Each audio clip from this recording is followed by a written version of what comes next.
Russia Today, an award-winning TV journal on the vast changes in modern-day Russia, with insights on how Russian people face a new society and new challenges with new concerns.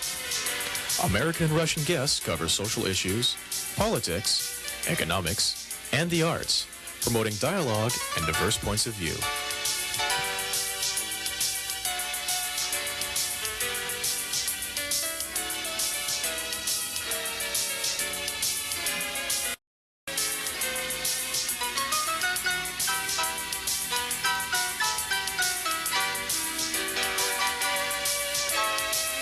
Get the facts, information, and analysis from the experts on business and law, science and the environment, security, education, travel, and the rich Russian heritage. Russia Today. Good evening and welcome to Russia Today. I am your host, Kyra Sheymov. Today we're going to be looking at a new initiative, the Cold War Museum, and its significance for current and future generations. My guests tonight are Gary Powers Jr.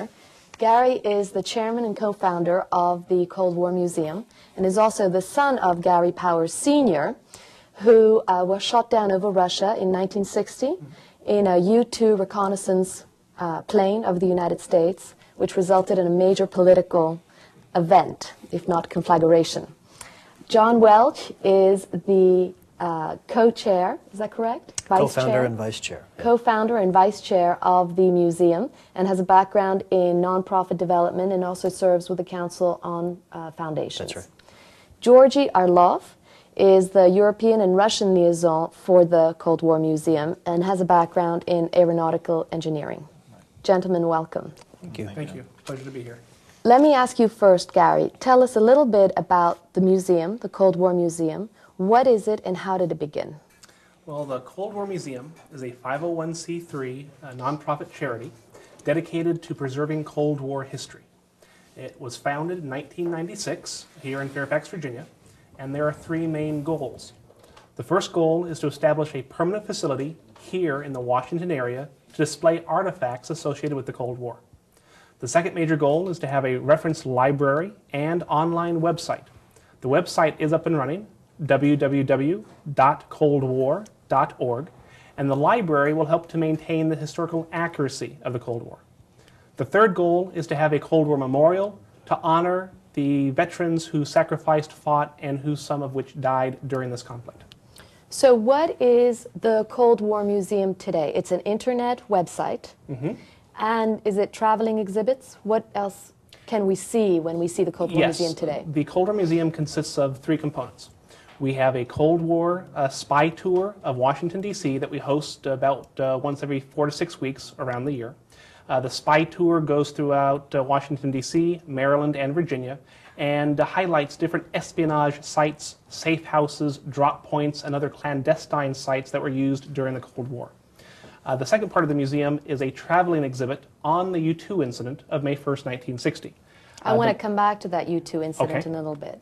The mobile exhibit has been displayed at the CIA, the DIA, the NSA, the NRO, which are all government agencies that do spying and surveillance type of operations. It's also been at the U.S. Air Force Museum and the Strategic Air Command Museum.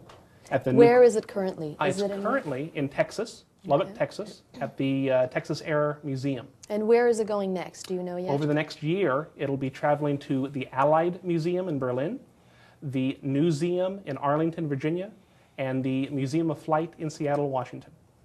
Now, how did you all hook up?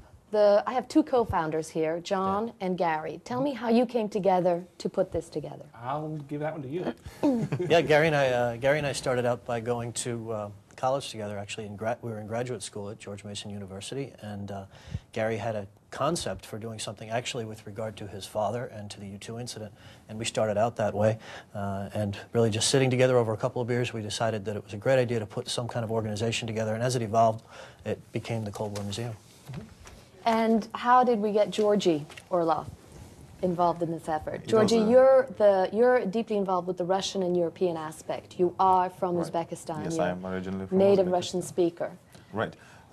It happened unexpectedly. Gary heard my accent in a store, and he started to to talk to me, and he asked where you're from, and this way started the conversation, and we get to know each other and became friends, and later I got to know that he has a Cold War museum, and I volunteered to help him to translate the website into Russian, and I'll do my best to help him with anything in the museum. So right now the website is available to English-speaking web users or internet users, and then when will it be available in Russian? We're working on it now, and I think it's going to take not more than 2 months to By the first of the year. Yeah. Gentlemen, the Cold War is a long period of time. It's roughly from 1946 or the late 40s through to 1991, the demise of the Soviet Union, and many generations of leaders lived through that time. There were many incidents. How do you bring all those incidents together, or that whole period of time, under one museum? And how do you do that accurately and effectively? Well, we started with a consultant who put a timeline together for us. And he started with 1945 and the end of World War II.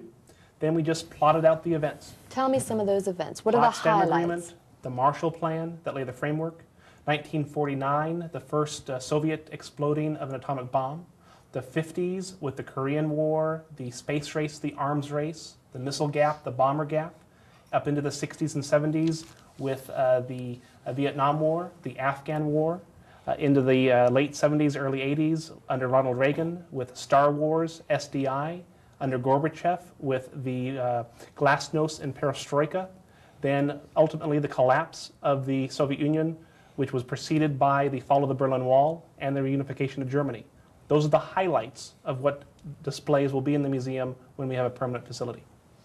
And in all of those events, John, maybe you can talk to this issue. In all of those events, there are many different world and cultural perspective on, say, any one given event. I have various support from Russia. I have talked with the museum directors from the Central Armed Forces Museum, the KGB Museum, and also the Frontier Museum. Those three directors have pledged support for our cause and will help us when we have a permanent facility. Gentlemen, thank you very much. That's all we have time for tonight. I want to thank you all for being here and for sharing with us this very important cause that you're pursuing. Good night to all our viewers, and please join us for our next show.